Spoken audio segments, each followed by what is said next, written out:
जीवन से संबंधित सवालों के बारे में आपका स्वागत है। ये कार्यक्रम सवाल और जवाब के रूप में है और आप जैसे दर्शकों के लिए खास सवाल है जो आपके मन में विभिन्न विषयों के बारे में हो सकते हैं, जो कि महत्वपूर्ण है। इनमें परमेश्वर, यीशु, स्वर्ग और प्रार्थना के बारे में सवाल शामिल है। ऐसा कोई सवाल नहीं है जो आप नहीं पूछ सकते, लेकिन हमारे होस्ट और को होस्ट जो इस कार्यक्रम को संचालित कर रहे हैं, वो विभिन्न दृष्टिकोण का आदर करते हैं।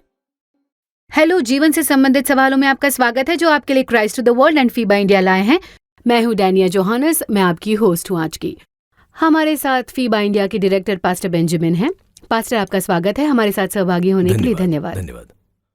सो पास्टर, आज का विषय है प्रेम की भाषा, विवाह को कैसे मजबूत बनाएं।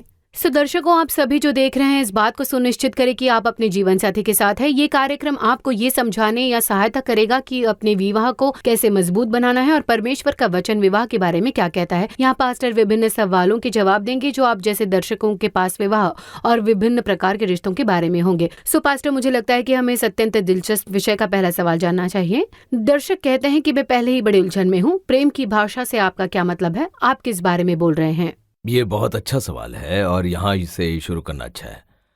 प्रेम की भाषा उन विभिन्न तरीकों का उल्लेख करती है जिसके द्वारा हम दूसरे व्यक्ति को अपना प्रेम दिखाते हैं।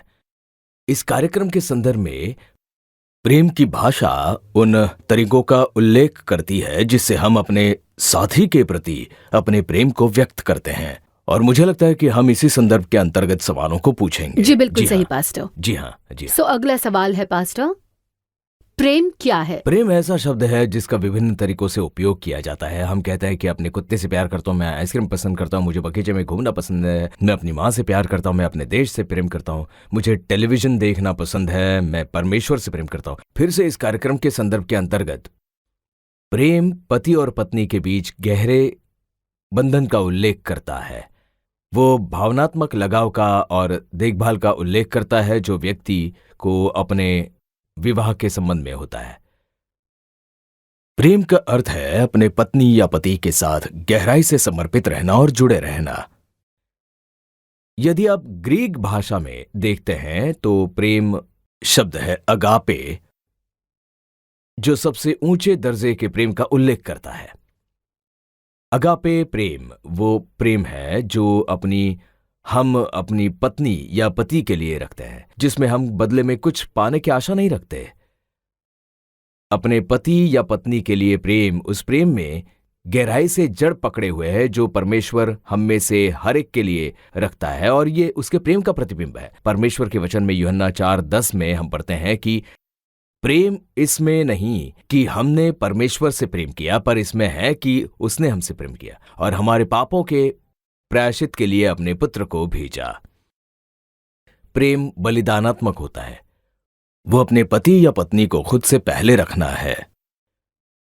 अब अध्याय 13 में प्रेरित पौलुस बड़ी सुंदरता से प्रेम के बारे में बोलता है।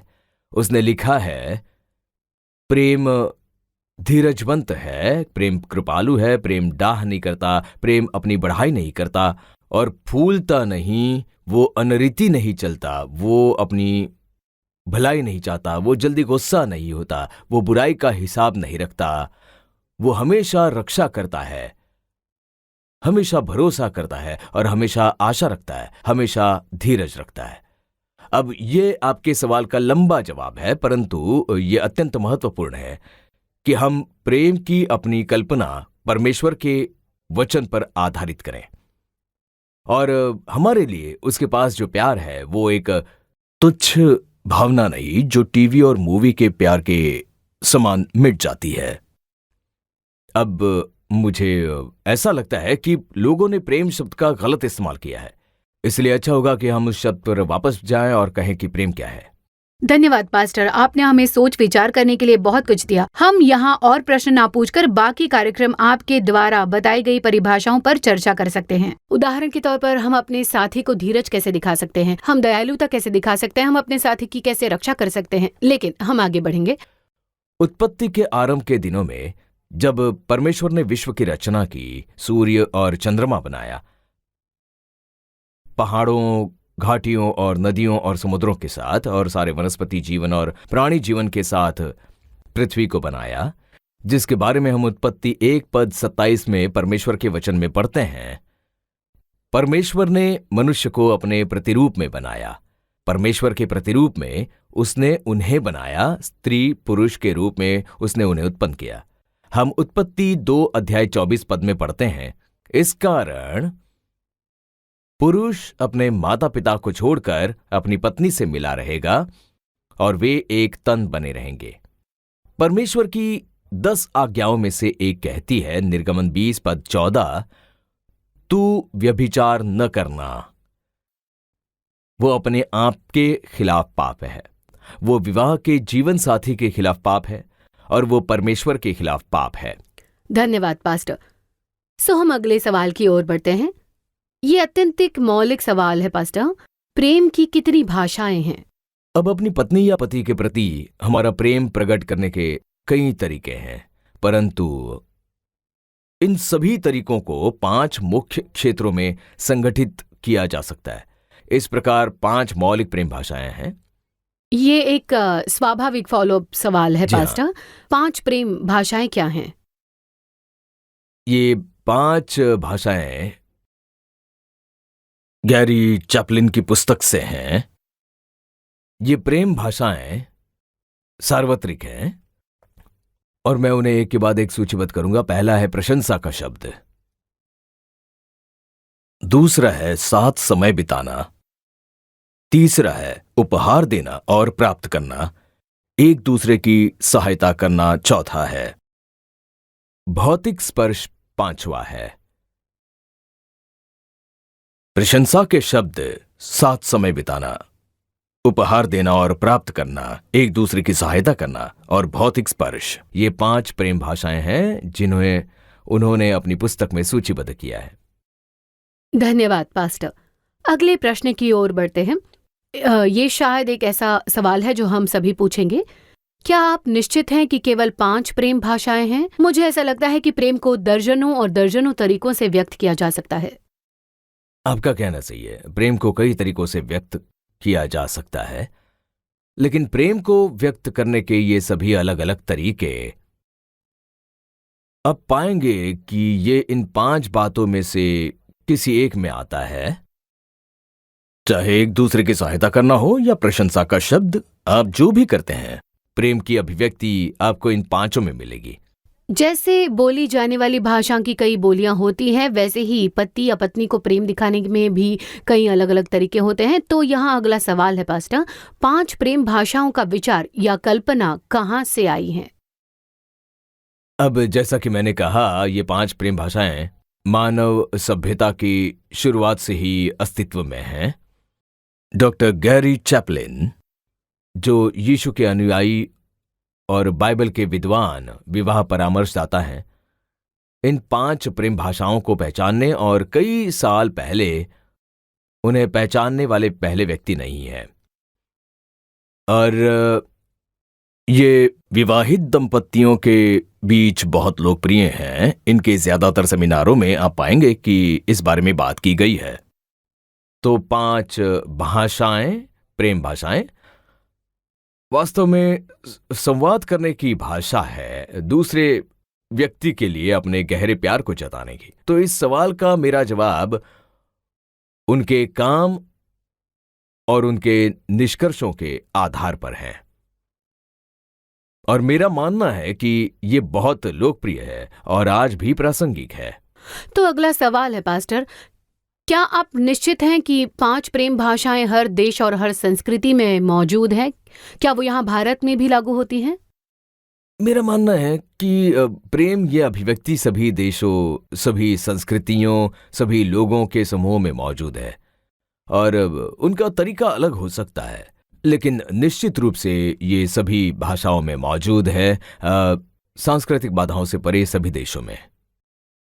तो जैसा कि मैंने कहा, यदि आप प्रेम के हर कार्य को देखें तो ये निश्चित रूप से इन 5 वर्गों में आएगा।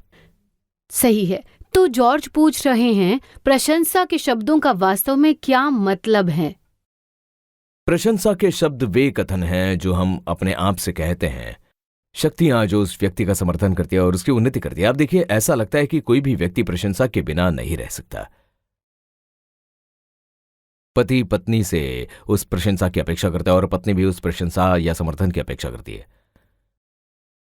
मैंने एक बार आपसे कहा था, आपको पता है, एक भले चंगे रिश्ते के लिए यह महत्वपूर्ण है कि आप एक दूसरे की सराहना करना सीखें, एक दूसरे की प्रशंसा करें अच्छाई का, वे आपके लिए जो करते हैं उसका समर्थन करें।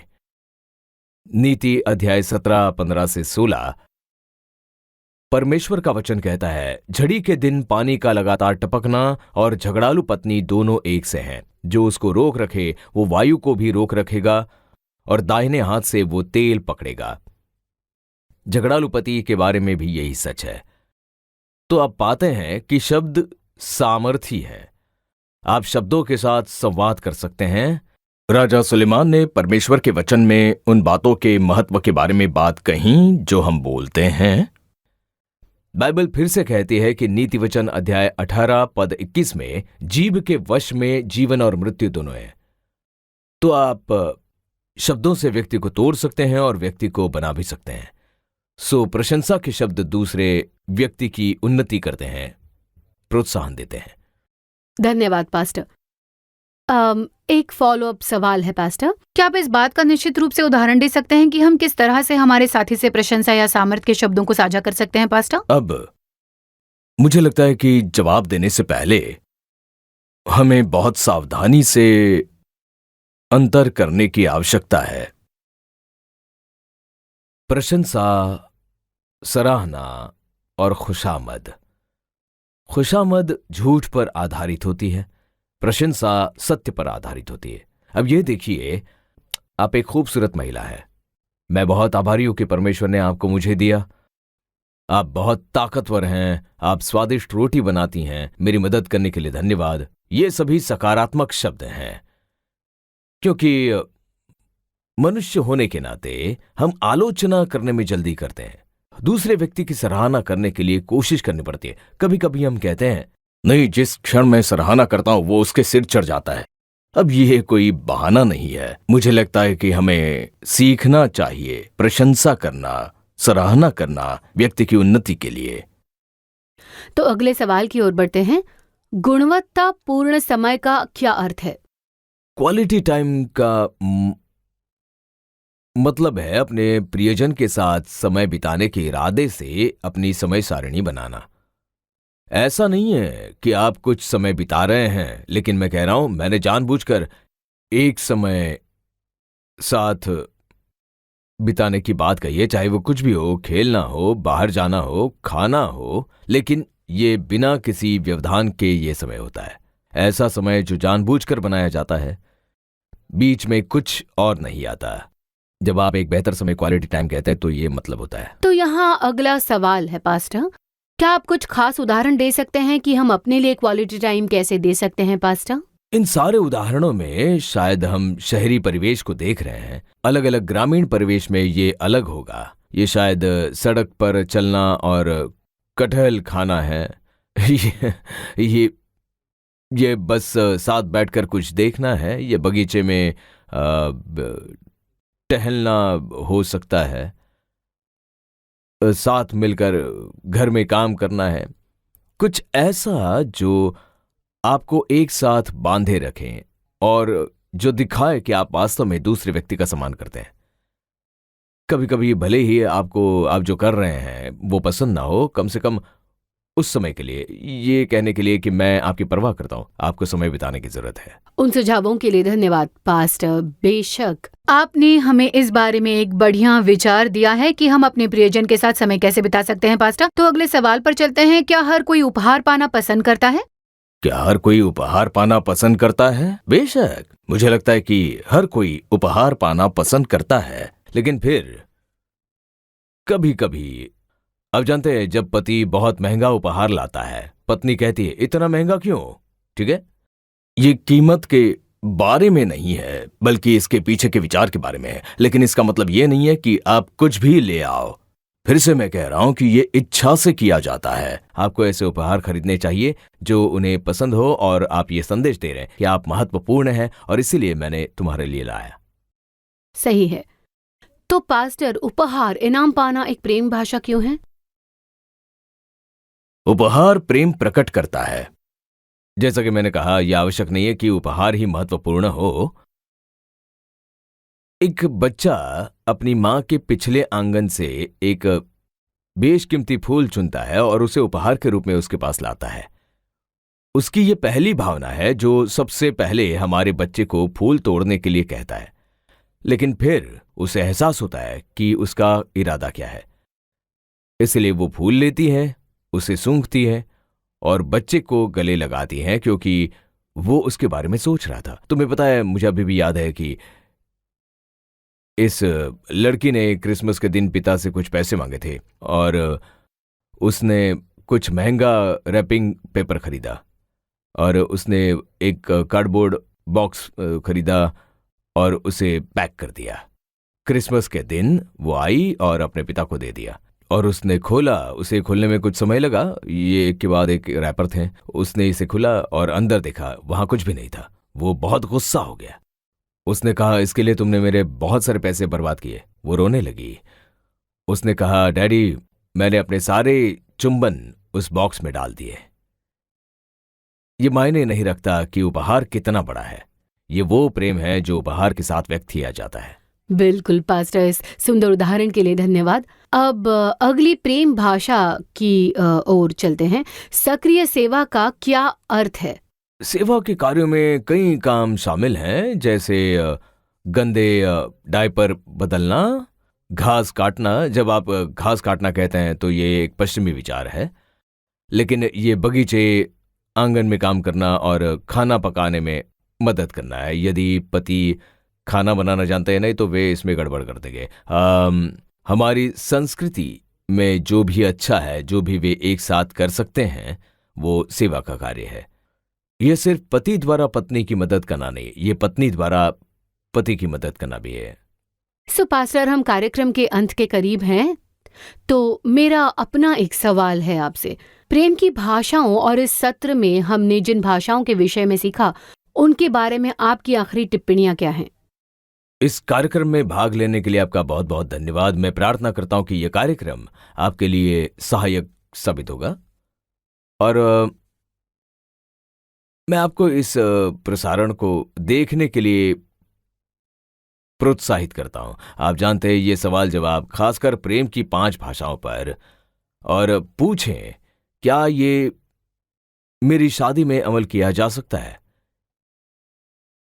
ये कितना महत्वपूर्ण है कि मैं किस में कहां योगदान दे सकता हूं। आप कहां विफल रहे हैं? आप जानते हैं, कभी कभी हम दूसरे व्यक्ति की ओर इशारा कर सकते हैं और कह सकते हैं, आप ऐसा नहीं कर रहे, लेकिन मुझे लगता है कि यह हमेशा एक आत्म परीक्षण होता है। पूछे, मैंने क्या किया है? और हम सभी को सुधार पसंद है। तो प्रेम की भाषा ऐसी चीज होनी चाहिए जिसे हम सचमुच देखें, मूल्यांकन करें, और मुझे यकीन है कि एक बार ऐसा हो जाने के बाद आप पाएंगे कि परिवार एक दूसरे का आनंद लेना शुरू कर देता है। बच्चे इसे देखेंगे और वो उसका अनुसरण करना शुरू कर देंगे। ये बिल्कुल सही है पास्टर। मुझे लगता है कि बच्चे घर पर ही बहुत कुछ सीखते हैं, और यदि वो घर पर प्रेम करना सीख लेते हैं तो मुझे लगता है कि वो बाहर जाकर दुनिया में भी प्रेम ही फैलाएंगे। तो धन्यवाद पास्टर, इस खूबसूरत विषय पर सवालों का धैर्य से जवाब देने के लिए आपका बहुत बहुत धन्यवाद। हमारे साथ जुड़ने के लिए आपका धन्यवाद। मुझे लगता है कि प्रार्थना के साथ समाप्त करना हमारे लिए उचित होगा, तो आइए प्रार्थना करें। और मैं विवाह जीवनों के लिए प्रार्थना करने जा रहा हूं कि उनका घर मजबूत हो। तो आप सभी लोग इस कार्यक्रम को सुनते हुए भी मेरे साथ प्रार्थना में क्यों न शामिल हो। प्रिय परमेश्वर, मैं आपके द्वारा स्थापित प्रत्येक परिवार के लिए आपका धन्यवाद करना चाहता हूं। आपका धन्यवाद कि आपने उन्हें एक साथ लाया है। हे प्रभु, हम परिपूर्ण नहीं हैं, लेकिन मैं आपको ये याद दिलाने के लिए धन्यवाद देता हूं कि ये 5 भाषाएं कितनी महत्वपूर्ण हैं। हे प्रभु, हम अपने घरों में जानबूझकर इसका पालन करें। और हे प्रभु, हम प्रार्थना करते हैं कि हमारे बीच प्रेम हो, शांति होगी, आनंद होगा, मौज मस्ती होगी, प्रेम होगा, और प्रभु हर घर बच्चों के लिए आदर्श होगा। प्रभु हर एक को आशीष दीजिए और उनके घरों को आशीष दीजिए। यीशु के नाम पर मैं प्रार्थना करता हूँ। आमीन, आमीन।